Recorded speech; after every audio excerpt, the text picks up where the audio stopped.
তো আজকের আলোচনার বিষয় এটাই, শবে বরাতের গুরুত্ব, ফজিলত। শবে বরাত কি আসলে বেদাত নাকি কোনো সহিহ হাদিস দ্বারা স্বীকৃত? এবং শবে বরাতকে ঘিরে আমাদের মাঝে অনেক ছাড়াছাড়ি বাড়াবাড়ি আছে। ইফরাদ এবং তাফরিদ, ছাড়াছাড়ি বাড়াবাড়ি কোনোটাই ইসলাম সাপোর্ট করে না। এবং এই দিনকে ঘিরে কিছু বেদাত আমাদের মাঝে প্রচলিত আছে। এই প্রাসঙ্গিক কিছু বিষয় আলোচনা করব ইনশাআল্লাহ।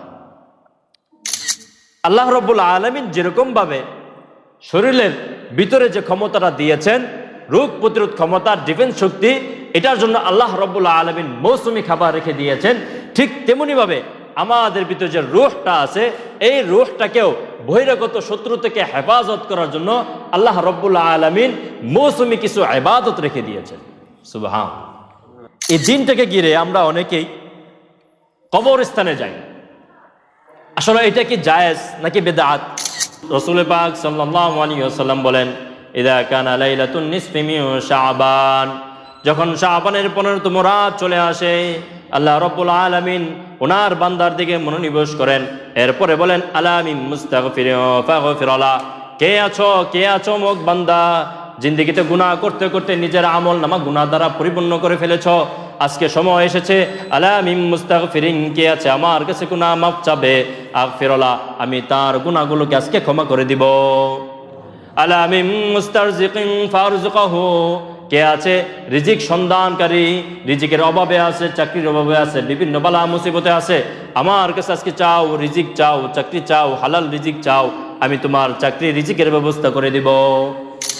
এই শবে বরাত, এই রাত্রিতে আল্লাহ রাব্বুল আলামিন উনি হাদিয়া নিয়ে আমাদের প্রথম আসমানে চলে আসেন।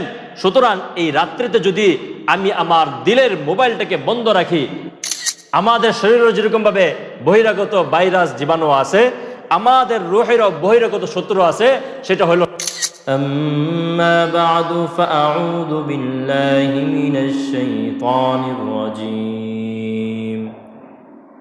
বিসমিল্লাহির রহমানির রহিম। وما أصابكم من مصيبة فبما كسبت أيديكم ويعفو عن كثير. وقال الله تعالى في آية أخرى، وما من دابة في الأرض إلا على الله رزقها ويعلم مستقرها ومستودعها. صدق الله العلي العظيم. وقال رسول الله صلى الله عليه وسلم، إن الله تبارك وتعالى يطلع إلى عباده ليلة النصف من شعبان فيغفر لخلقه كلهم إلا المشرك أو المشاحن، أو كما قال عليه الصلاة والسلام. وقال رسول الله صلى الله عليه وسلم في حديث أخرى، إذا كان ليلة النصف من شعبان نادى مناد، هل من مستغفر فأغفر له، هل من سائل فأعطيه، أو كما قال عليه الصلاة والسلام. আলহামদুলিল্লাহ, আলহামদুলিল্লাহ, আলহামদুলিল্লাহ। তো শাবান মাস চলতেছে, আমরা সকলেই দোয়া করতেছি, আল্লাহুম্মা বারিক লানা ফি রজব ওয়া শাবান ওয়া বাল্লিগনা রমাদান। রজব মাস শুরু হতেই আমরা সকলেই দোয়াটা পড়ি। অর্থ কি? আল্লাহুম্মা বারিক লানা, হে আল্লাহ আপনি আমাদেরকে বরকত দান করুন, ফি রজব ওয়া শাবান, রজব এবং শাবান মাসে, ওয়াবাল্লিগনা রমাদান, আমাদেরকে আপনি রমজান পর্যন্ত হায়াত বৃদ্ধি করে দেন। এই রমজান পর্যন্ত হায়াত বৃদ্ধি করার বিষয়টা নিয়ে আমরা 2 মাস আগে থেকেই আল্লাহ তাআলার কাছে দোয়া করতেছি। সেই কাঙ্ক্ষিত সেই বরকতপূর্ণ মাস আমাদের চোখের সামনে, এবং আমরা সকলে অবগত আছি আর মাত্র 2 দিন পর শবে বরাতের একটা গুরুত্বপূর্ণ একটা দিন, 14 শাবান দিবাগত রাত্রি, অর্থাৎ শবে বরাত। তো আজকের আলোচনার বিষয় এটাই, শবে বরাতের গুরুত্ব, ফজিলত। শবে বরাত কি আসলে বেদাত নাকি কোনো সহিহ হাদিস দ্বারা স্বীকৃত? এবং শবে বরাতকে ঘিরে আমাদের মাঝে অনেক ছাড়াছাড়ি বাড়াবাড়ি আছে। ইফরাদ এবং তাফরিদ, ছাড়াছাড়ি বাড়াবাড়ি কোনোটাই ইসলাম সাপোর্ট করে না। ইসলাম সবসময় মধ্যম পন্থা অবলম্বন করে। সুতরাং এই শবে বরাত নিয়ে আমাদের মাঝে অনেক বাড়াবাড়ি আছে এবং অনেক ছাড়াছাড়িও আছে। কেউ বলে এটা পুরোটাই বেদাত, আবার কেউ বলে এটার গুরুত্ব সবচেয়ে বেশি শবে কদরের চেয়েও বেশি। বাড়াবাড়ি হয়ে গেল, ছাড়াছাড়ি হয়ে গেল। তো আজকের আলোচনা বিষয় এগুলোই, শবে বরাতের গুরুত্ব, ফজিলত, শবে বরাত কি সহিহ হাদিস আছে শবে বরাত সম্পর্কে, এবং এই দিনকে ঘিরে কিছু বেদাত আমাদের মাঝে প্রচলিত আছে। এই প্রাসঙ্গিক কিছু বিষয় আলোচনা করব ইনশাআল্লাহ। সর্বপ্রথম কোরআনের যে আয়াত এবং যে হাদিস তেলাওয়াত করেছে, এখানে আল্লাহ রব্বুল আলামিন আমাদেরকে সৃষ্টি করেছেন, এবং আমাদেরকে সৃষ্টি করার পূর্বে আল্লাহ রব্বুল আলামিন এই পৃথিবীর সকল কিছুকে সুন্দরভাবে সৃষ্টি করেছেন।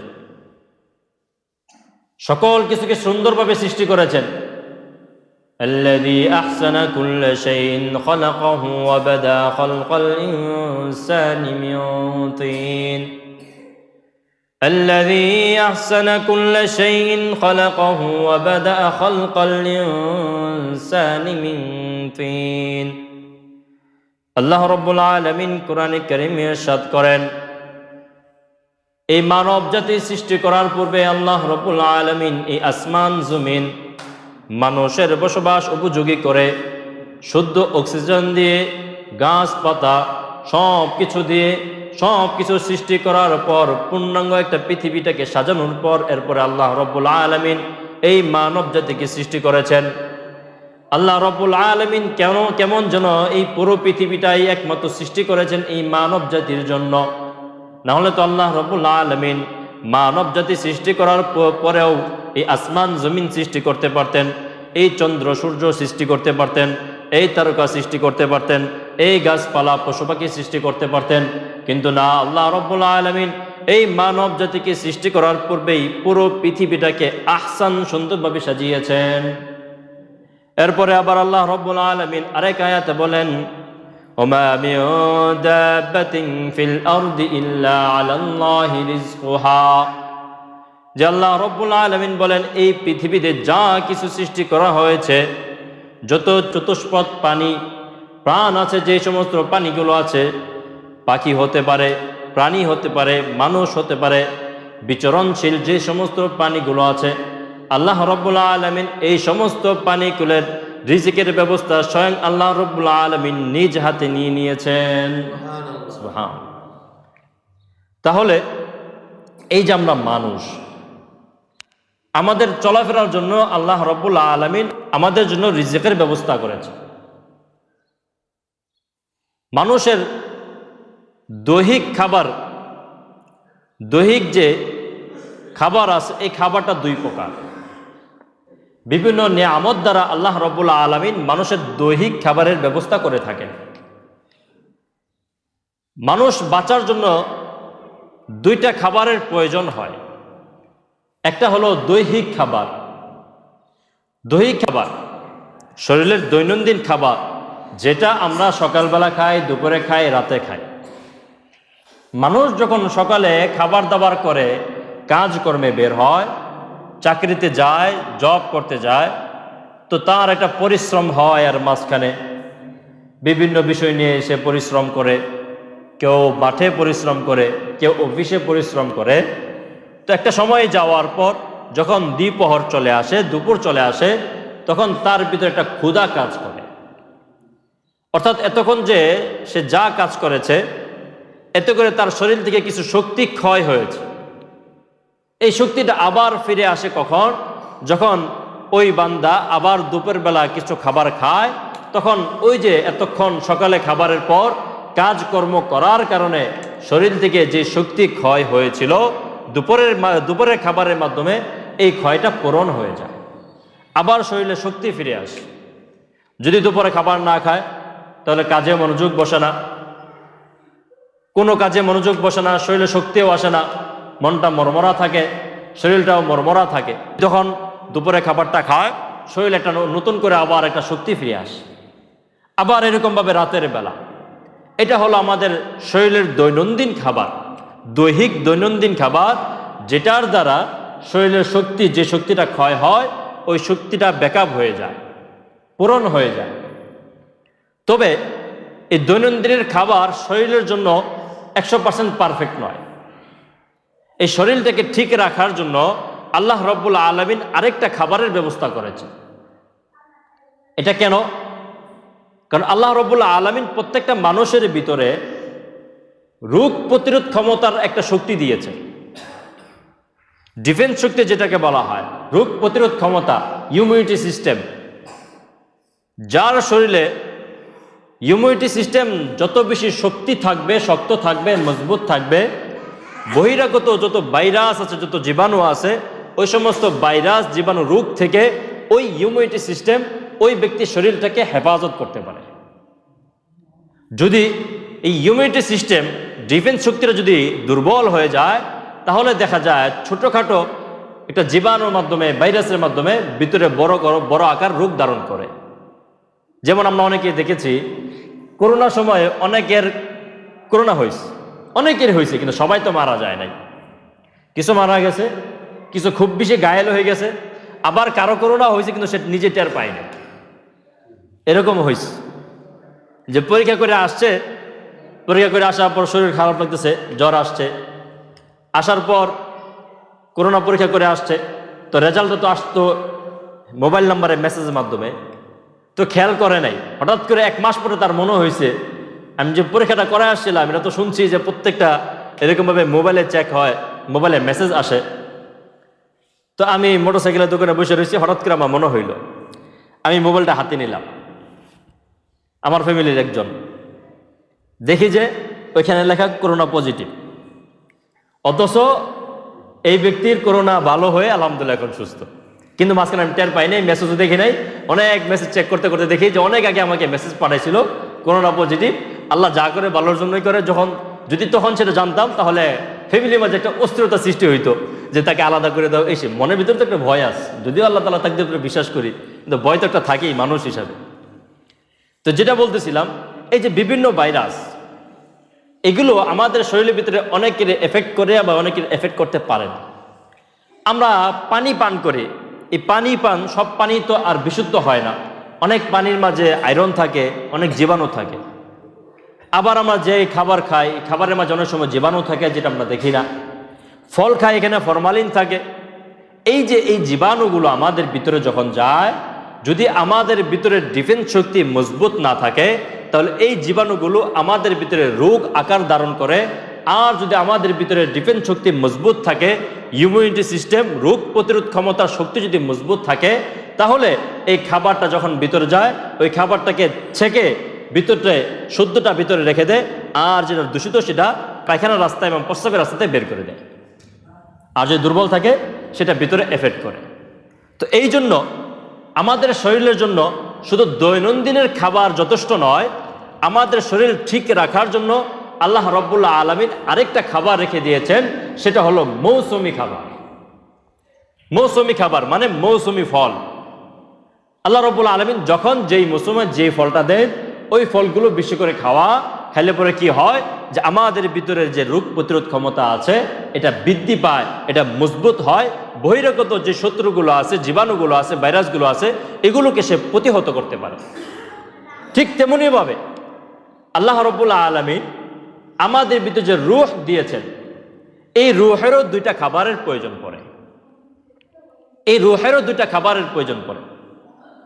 আমাদের শরীরের চেয়ে রুহের গুরুত্ব অনেক বেশি। যদি আমার এই শরীরে রুহ না থাকে তাহলে আমার এই শরীরের আর কোনো কাজ নাই। এই শরীর যতই হৃষ্টপুষ্ট হোক, যতই মোটা তাজা হোক, যতই বডি বিল্ডার হোক, কোনো কাজ হবে না, এই শরীর পচন ধরবে। শরীরের চেয়ে রুহের গুরুত্ব অনেক বেশি। আল্লাহ রাব্বুল আলামিন এই রুহের খাবার রেখে দিয়েছেন বিভিন্ন ইবাদতের মাধ্যমে। রুহের ক্ষয় পূরণ রেখে দিয়েছেন বিভিন্ন ইবাদতের মাধ্যমে। যেরকমভাবে শরীরের দৈনন্দিন যে ক্ষয় হয় সেটা দৈনন্দিন খাবারের মাধ্যমে পূরণ হয়, ঠিক তেমনিভাবে যে দৈনন্দিন আমাদের যে গুনাহগুলো হয়, এই গুনাহগুলোর দ্বারা যে আমাদের যে রূহগুলো ক্ষয় হয়, এই ক্ষয়টা পূরণ হয় দৈনন্দিন 5 ওয়াক্ত নামাজ পড়ার মাধ্যমে। রাসূলুল্লাহ সাল্লাল্লাহু আলাইহি ওয়াসাল্লামের স্পষ্ট হাদিস, যে ব্যক্তি ফজরের নামাজ পড়ল, এরপরে আবার জোহরের নামাজ আদায় করলো, এই ফজর থেকে নিয়ে জোহরের মাঝখানে সে যত গুনাহ করেছে, আল্লাহ রাব্বুল আলামিন এই ফজর থেকে নিয়ে জোহর এই 2 নামাজের ওসিলায় তার পিছনে সমস্ত গুনাহ খাতা মাফ করে দেয়। এই যে এর মাঝখানে যে গুনাহগুলো হয়েছে, আবার জোহর থেকে আসর পর্যন্ত জোহরের নামাজও সে পড়লো, আসরের নামাজও সে পড়লো, এই 2 সময়ের মাঝখানে, এই 2 নামাজের মাঝখানে যত গুনাহগুলো হয়, এই গুনাহগুলোকে আল্লাহ রাব্বুল আলামিন এই 2 নামাজের বদলতে মাফ করে দেয়। এটা হলো রূহের দৈনন্দিন ক্ষয়ের পূরণ। আমাদের গুনাহগুলো করার কারণে রূহের ভিতরে ক্ষয় হয়, কালো দাগ পরে ক্ষয় হয়ে যায়, এটা পূরণ হয় দৈনন্দিন নামাজের মাধ্যমে। আবার ঠিক এরকমভাবে এই দৈনন্দিন ইবাদতের মাধ্যমে রূহকে পরিপূর্ণভাবে শুদ্ধ রাখা যায় না, পরিপূর্ণভাবে হেফাজত করা যায় না। এই রূহেরও বহিরাগত কিছু শত্রু আছে। আমাদের শরীরেও যেরকমভাবে বহিরাগত ভাইরাস জীবাণু আছে, আমাদের রূহেরও বহিরাগত শত্রু আছে, সেটা হলো শয়তান আর ইবলিস। শয়তান আর ইবলিস হলো রূহের বহিরাগত শত্রু। আল্লাহ রাব্বুল আলামিন যেরকমভাবে শরীরের ভিতরে যে ক্ষমতাটা দিয়েছেন, রোগ প্রতিরোধ ক্ষমতা, ডিফেন্স শক্তি, এটার জন্য আল্লাহ রাব্বুল আলামিন মৌসুমি খাবার রেখে দিয়েছেন, ঠিক তেমনিভাবে আমাদের ভিতরে যে রূহটা আছে, এই রূহটাকেও বহিরাগত শত্রু থেকে হেফাজত করার জন্য আল্লাহ রাব্বুল আলামিন মৌসুমি কিছু ইবাদত রেখে দিয়েছেন। সুবহান, মৌসুমি কিছু ইবাদত রেখে দিয়েছেন। তোর মধ্য থেকে গুরুত্বপূর্ণ একটা ইবাদতের মৌসুম হলো এই শবে বরাত। শবে বরাত, শবে কদর, 2 ঈদের রাত্র, ফজিলতপূর্ণ রাত্রগুলো হলো ইবাদতের মৌসুম, বিশেষ মৌসুম।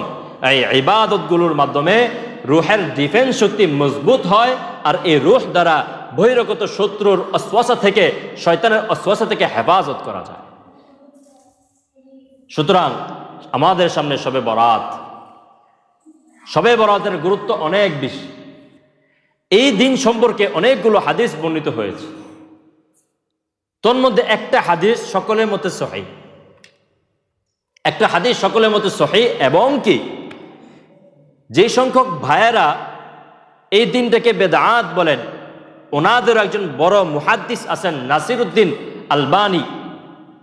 এই নাসিরউদ্দিন আলবানী উনিও এই হাদিসটাকে সহিহ বলেছেন, এবং একথা উনি বলেছেন, যখন একটা হাদিস একাধিক রাবীর থেকে বর্ণিত হয়, তখন ওই হাদিসটা আর জয়ীফ থাকে না, দুর্বল থাকে না, সেটা সহিহ হয়ে যায়। একাধিক রাবী থেকে যখন বর্ণিত হয়, তো এই হাদিসগুলো একাধিক রাবী থেকে বর্ণিত, যে সহিহ হাদিসটা কি? রাসূলুল্লাহ সাল্লাল্লাহু আলাইহি ওয়াসাল্লাম বলেন, ক্বালা রাসূলুল্লাহ সাল্লাল্লাহু আলাইহি ওয়াসাল্লাম, ইন্নাল্লাহা তাবারাকা ওয়া তাআলা ইয়াত্তালিউ ইলা ইবাদিহি লাইলাতান নিসফি মিন শাবান ফায়াগফিরু লিখালকিহি কুল্লিহিম ইল্লাল মুশরিক আল মুশাহিন। রাসূল পাক সাল্লাল্লাহু আলাইহি ওয়াসাল্লাম হাদিসে বর্ণনা করেন, ইন্নাল্লাহা তাবারাকা ওয়া তাআলা ইয়াত্তালিউ ইলা ইবাদিহি লাইলাতান নিসফি মিন শাবান, নিশ্চয়ই আল্লাহ রাব্বুল আলামিন শাবানের 15তম রাত, 14 দিন গিয়ে যে রাত আসে 14তম দিবাগত রাত, আল্লাহ রাব্বুল আলামিন এই রাত্রে যখন সূর্য অস্তমিত যায়, অস্তমিত যাওয়ার পর আল্লাহ রাব্বুল আলামিন এই রাত্রে ওনার বান্দার দিকে মনোনিবেশ করেন, এবং রাসূলুল্লাহ সাল্লাল্লাহু আলাইহি ওয়াসাল্লাম বলেন ফায়াগফিরু লিখালকিহি কুল্লিহিম ইল্লাল মুশরিক আল মুশাহিন। এবং দুইজন গুনাহগার ব্যক্তি আছেন, এক হলো মুশরিক, এক হলো হিংসুক। এই দুই গুনাহগার ছাড়া আল্লাহ রাব্বুল আলামিন অসংখ্য অসংখ্য গুনাহগার মানুষকে মাফ করে দেন।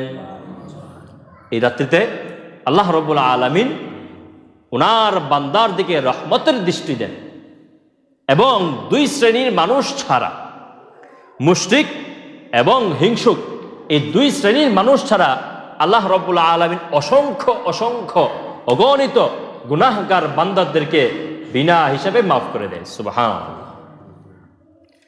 এখন একটা উদাহরণ দেই, সেটা হলো আমাদের যে দুনিয়াবি যে বন্ধুগুলো আছে, এখান থেকে 100% স্বার্থহীন বন্ধু খুব কম খুঁজে পাওয়া যায়। কোনো না কোনো কারণে একটা সম্পর্ক রাখে, যখন ওই কারণটা হাসিল হয়ে যায় কয়দিন পর আবার সম্পর্ক খারাপ হয়ে যায়। কিন্তু আমরা বান্দা, আমাদের একজন বন্ধু আছেন যিনি আপদেও থাকেন, বিপদেও থাকেন, এবং কি বিপদে আরো বেশি থাকেন, যিনি সব সময় সদা সর্বদা আমাদের কল্যাণ কামনা করেন। উনি দুনিয়ার আর কোনো মানুষ নয়, দুনিয়াবি কোনো কেউ নয়, উনি হলেন একমাত্র আল্লাহ রাব্বুল আলামিন, যিনি আমাদের প্রকৃত বন্ধু। এখন মনে করেন আপনার এক বন্ধু বিদেশ থেকে আসতেছে, আপনাকে ফোন দিয়া জানাইলো যে আমি অমুক দিন বাংলাদেশে আসবো, তোমার জন্য আমি কিছু গিফট নিয়ে আসতেছি, হাদিয়া নিয়ে আসতেছি। আমি ঢাকায় নামবো, ঢাকা থেকে আবার যখন তখন চিটাগাং বা রংপুরের দিকে রওনা হব, তুমি ময়মনসিংহে থাকো, তোমার সাথে আমার সাক্ষাৎ হবে না। তুমি এক কাজ করতে পারো, তুমি কোনো না কোনো মাধ্যমে বা কোনো একটা ব্যক্তি এই টাকা পাঠিয়ে দিলে আমি তার কাছে এই পুরস্কারগুলো বা এই হাদিয়াগুলো আমি তার কাছে দিয়ে দিব, এই গিফটগুলো দিয়ে দিব। তবে তোমার মোবাইল ওয়ান রাখতে হবে, তোমাকে একটা ব্যবস্থা করে রাখতে হবে। তো যখন ওই বন্ধুকে বলল, বিদেশি বন্ধু যখন দেশের বন্ধুকে বলল, তো বন্ধু তার মোবাইল ওপেন রাখলো, মোবাইল খোলা রাখলো, এবং এই গিফটটা নেওয়ার জন্য একটা ব্যক্তিকে সে ঢাকা পাঠিয়ে দিল, এয়ারপোর্টে পাঠিয়ে দিল। এবং যখন সে ওই বিদেশি বন্ধু বাংলাদেশে আসলো, আসার পর ফোনে কন্ট্যাক্ট করলো, সব কিছু ফোনে কন্ট্যাক্ট করে ওই ব্যক্তির সাথে খোঁজ পেয়ে ওই ব্যক্তির সাথে সাক্ষাৎ করে এই গিফটটা দিয়ে দিল। তো ওই বন্ধুর গিফট এই বন্ধু পেয়ে গেল। অন্যথায় যদি এই দেশি বন্ধু সে মোবাইল বন্ধ করে বসে থাকে, যদি সে এই গিফটটা নিয়ে আসার জন্য কোনো ব্যবস্থা না করে, তাহলে কি হয়? এই বন্ধু এক পর্যায়ে বাধ্য হয়ে তার উপহার সে ফেরত নিয়ে যেতে বাধ্য হয়, ঠিক তেমনি ভাবে এই শবে বরাত, এই রাত্রিতে আল্লাহ রাব্বুল আলামিন উনি হাদিয়া নিয়ে আমাদের প্রথম আসমানে চলে আসেন। সুতরাং এই রাত্রিতে যদি আমি আমার দিলের মোবাইলটাকে বন্ধ রাখি, আমি আমার রূহটাকে বন্ধ রাখি, এই রাত্রিটাকে আমি অবহেলায় কাটিয়ে দেই, ঘোরাফেরা করে কাটিয়ে দেই, আতশবাজি বোমা ফুটকা এগুলো করে কাটিয়ে দেই, মাথায় একটা টুপি আর হাতে তসবিহ নিয়ে বোমা ফুটাইতেছি, আতশবাজি করতেছি, নামাজের কোনো খবর নাই, ইবাদতের খবর নাই, এগুলো দুষ্টামি করে ফাজলামি করে যে বন্ডামি করে যদি আমি কাটিয়ে দেই, তাহলে আল্লাহ রাব্বুল আলামিন এই হাদিয়া ফেরত নিয়ে যেতে বাধ্য হবেন। এই হাদিয়া আর আমার কপালে জুটবে না, এই হাদিয়া আমার কপালে জুটবে। এই জন্য আমার দিলের মোবাইলটাকে অন রাখতে হবে, সচেতন রাখতে হবে যে না, আল্লাহ রাব্বুল আলামিন প্রথম আসমানে চলে আসে। কি বলেন? আলা মিন মুস্তাগফিরিন ফাগফির লা, আলা মিন মুস্তাগফিরিন ফাগফির লা। আল্লাহ রাব্বুল আলামিন রাসূলুল্লাহ সাল্লাল্লাহু আলাইহি ওয়াসাল্লাম হাদিসে বলেন, ইযা কানা লাইলাতুন নিসফি মিন শাবান ফাকুমু লাইলাহা ওয়া সুমু নাহারাহা। এরপর আল্লাহ রাব্বুল আলামিন বলেন, আলা মিন মুস্তাগফিরিন ফাগফির লা, আলা মিন মুস্তারজিকিন ফারজিকহু, আলা মিন সাইলিন ফাউতিয়াহু। আল্লাহ রাসূল সাল্লাল্লাহু আলাইহি ওয়াসাল্লাম বলেন, যখন শবে বরাতের রাত চলে আসে, আসলে মূলত শব্দটা কিন্তু শবে বরাত, এটা অর্থ, সব অর্থ হইল এরকম ভাবে রাত, বরাত অর্থ হইল আপনার মুক্তি। কিন্তু আমরা আসলে বলি শবে বরাতের রাত, কারণ আমি যদি শবে বরাত বলি আপনাদেরকে বোঝানোর ক্ষেত্রে আমার এটাই বলতে হইতেছে, শবে বরাতের রাত। তো শবে বরাতই অর্থ রাত, মুক্তির রাত। এটার অনেকগুলো নাম আছে, লাইলাতুল বারাআ, লাইলাতুল রহমা, অনেকগুলো নাম আছে। তো যেটা বলতেছি যে আমার বোঝানোর ক্ষেত্রে বারবার আমার মুখেও রাত আসতেছে। তো যেটা বলতেছিলাম যে রসুল পাক সাল্লাল্লাহু আলাইহি ওয়াসাল্লাম বলেন, ইযা কানা লাইলাতুন নিসফি মিন শাবান, যখন শাবানের 15তম রাত চলে আসে, আল্লাহ রাব্বুল আলামিন ওনার বান্দার দিকে মনোনিবেশ করেন।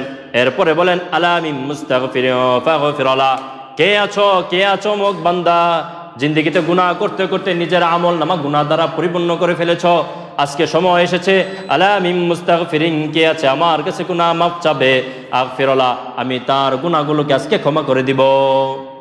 আলা মিন মুস্তারজিকিন ফারজুকহু, কে আছে রিজিক সন্ধানকারী, রিজিকের অভাবে আছে, চাকরির অভাবে আছে, বিভিন্ন বালা মুসিবতে আছে, আমার কাছে আজকে চাও, রিজিক চাও, চাকরি চাও, হালাল রিজিক চাও, আমি তোমার চাকরি রিজিকের ব্যবস্থা করে দিব। এবং কে আছে মুসিবতের মাঝে পড়ে আছে, মুসিবতগ্রস্ত কোন ব্যক্তি আছে, আমার কাছে মুক্তি চাও, আমার কাছে চাও, আমি তোমাকে ওই মুসিবত থেকে তোমাকে হেফাজত করব। এরকম ভাবে আলা কাদা হাত্তা তাতলু আল ফজর, এরকম ভাবে আল্লাহ রাব্বুল আলামিন ফজর পর্যন্ত বিভিন্ন বিষয় নিয়ে বিভিন্ন ব্যক্তিকে ডাকতে থাকেন, বারবার ডাকতে থাকেন, উপহার দেওয়ার জন্য বারবার ডাকতে থাকেন। সুতরাং যদি আমি এই রাত্রটাকে অবহেলায় কাটিয়ে দেই, যদি মাফ না চাওয়াই, তাহলে আমার মতো দুর্ভাগা হতভাগা আর দুনিয়াতে কেউ হবে না, দুর্ভাগার কেউ হবে না। যেহেতু আমাদের সামনে রমজানুল মুবারক, রমজান আসার আগে পরিপূর্ণভাবে রমজানের প্রস্তুতি নিতে হয়। এই জন্য এই শবে বরাতটা রমজানের প্রস্তুতিমূলক একটা দিন, যে এই দিনে আমরা আমাদের গুনাহগুলো মাফ করে নিজেকে পাক সাফ করে পরিপূর্ণভাবে ইবাদতের জন্য প্রস্তুত হয়ে আমরা রমজানে প্রবেশ করব। এবং ইনশাআল্লাহ রমজানে প্রত্যেকটা রোজা, রমজানের প্রত্যেকটা তারাবি এবং রমজানে বেশি থেকে বেশি কোরআন তেলাওয়াত, বেশি থেকে বেশি নফল নামাজ পড়ার চেষ্টা করব ইনশাআল্লাহ। এর জন্য আমাকে আগে থেকেই প্রস্তুত থাকতে হবে। একটা ট্রেন যখন কোনো একটা স্টেশনে থামে, যদি সেই ট্রেনটা স্টেশনে আইসা ব্রেক ধরে, তাহলে নিশ্চিত অ্যাক্সিডেন্ট ঘটবে, পিছন থেকে কয়েকটা বগি এরকমভাবে উল্টে ফেললে অবস্থা খারাপ হয়ে যাবে। কিন্তু যদি এই ট্রেনটা স্টেশন আসার আগে 5 কিলো বা 6 কিলো আগে থেকে নিজেকে এই ব্রেকের মাধ্যমে কন্ট্রোল করে আস্তে আস্তে আস্তে গতি কমতে কমতে স্টেশনে এসে সে সুন্দরভাবে থামতে পারে। ঠিক তেমনি যদি আমরা পয়লা রমজান থেকে নিয়ত করি যে আমি রমজানে খুব ভালোভাবে চলবো, তাহলে আমার এই চলবো বলতে বলতে 10 দিন চলে যাবে, প্রস্তুতি নিতে 10 দিন চলে যাবে। এই জন্য রমজানের প্রস্তুতিমূলক দিনটাও হলো এই শবে বরাত। আমি আলোচনা দীর্ঘ করব না, এরকমভাবে সময় খুব অল্প। তো যেটা বলতেছিলাম, যে প্রথম বললাম যে এই দিনটা সহিহ হাদিস দ্বারা স্বীকৃত। অনেকে অনেক কথা বলবে, এই দিন সহিহ হাদিস দ্বারা স্বীকৃত, কিছু হাদিস আছে জয়ীফ। একটা জিনিস মনে রাখবেন, অনেক বিধান এরকম আছে যেগুলোর ব্যাপারে সহিহ হাদিসও আছে, আবার জয়ীফ হাদিসও আছে। তাই বলে জয়ীফ হাদিস আছে বলেই ওই বিধান দুর্বল জয়ীফ হয়ে যায় না, বেদাত হয়ে যায় না। যেমন ভাবে আমরা যে জামাতে নামাজ আদায় করি, এর গুরুত্ব অনেক বেশি। এই জামাতে নামাজের গুরুত্ব নিয়ে সহিহ হাদিসও আছে, জয়ীফ হাদিসও আছে। কিন্তু জয়ীফ হাদিস আছে বলেই যে আজকে এই জামাতে নামাজ বেদাত হয়ে যাবে, এটা তো একটা বানোয়াট কথা, বিভ্রান্তকর কথা। ঠিক তেমনি ভাবে সকল হাদিস সহিহ নয়, কিন্তু সহিহ হাদিস আছে, জয়ীফ হাদিসও আছে। কিন্তু যেহেতু সহিহ হাদিস একটা হলেও আছে, সুতরাং এই দিন স্বীকৃত। এবং উম্মায় ফকিহের উম্মাহ এবং সমস্ত ফকিহদের ঐক্য হলো এটা, এই দিনটা স্বীকৃত। এরপরে আসি এই শবে বরাতের আমল কি। শবে বরাতের নির্দিষ্ট কোনো আমল নাই, শবে বরাতের নির্দিষ্ট কোনো আমল নাই। দল বেঁধে নামাজ আদায় করা, দল বেঁধে দোয়া করা, এইগুলো শরিয়াতে দুর্বল হাদিস দ্বারাও পাওয়া যায় না। এই রাত্রিতে ইবাদতের কথা বলা হয়েছে। রাসূলুল্লাহ সাল্লাল্লাহু আলাইহি ওয়াসাল্লাম এই রাত্রিতে ইবাদত করেছেন। এটা যে কোনো ইবাদত হতে পারে। আপনি সারা রাত একা একা নফল নামাজ পড়ে আদায় করতে পারেন, কোরআন তেলাওয়াত করে আদায় করতে পারেন, তাসবিহ তাহলিল করে আদায় করতে পারেন। আমাদের মাঝে অনেক বিভ্রান্তকর কথা থাকে, 100 রাকাত নামাজ পড়া, 300 রাকাত নামাজ, প্রত্যেক রাকাতে সূরা ইখলাস 30 বার পড়া, এগুলো যেগুলো আছে এগুলো সাচ্চা বানোয়াট, এগুলো কোনো জয়ীফ হাদিসও খুঁজে পাওয়া যায় না। এগুলা বিভ্রান্তকর কথা। এই দিনে নির্দিষ্ট কোনো ইবাদত নাই। আপনার দিনটাকে আপনি ইবাদতের মাধ্যমে কাটাবেন, সেটা নামাজ হতে পারে, কোরআন তেলাওয়াত হতে পারে, বিভিন্ন মাধ্যম হতে পারে, এটাকে আপনি কাটাবেন। এরপরে হলো এই দিনটাকে ঘিরে আমরা অনেকেই কবরস্থানে যাই। আসলে এটা কি জায়েজ নাকি বেদাত? এই দিনটাকে কবরস্থানে যাওয়া, এটা রাসূল সাল্লাল্লাহু আলাইহি ওয়াসাল্লামের একটা হাদিসটা কি সংক্ষেপে আমি বলে শেষ করছি। একবার আয়েশা রাদিয়াল্লাহু তাআলা আনহু উনি লক্ষ্য করলেন রাসূল ওনার ঘরে আসছেন রাতে। আসার পর রাসূল ওনার পোশাক খুলছেন, পোশাক খুলে শোয়ার প্রস্তুতি নিচ্ছেন। হঠাৎ করে উনি আবার দাঁড়ায় গেলেন, দাঁড়ায় আবার আরেকটা পোশাক পরে উনি ঘর থেকে বের হয়ে গেলেন। আয়েশা রাদিয়াল্লাহু তাআলা বলেন, এতে আমার সম্মানে কিছুটা আঘাত হানে। উনি বলেন, আমি মনে মনে ভাবলাম হয়তো উনি আমাকে রেখে অন্য কোনো স্ত্রীর ঘরে যাচ্ছেন।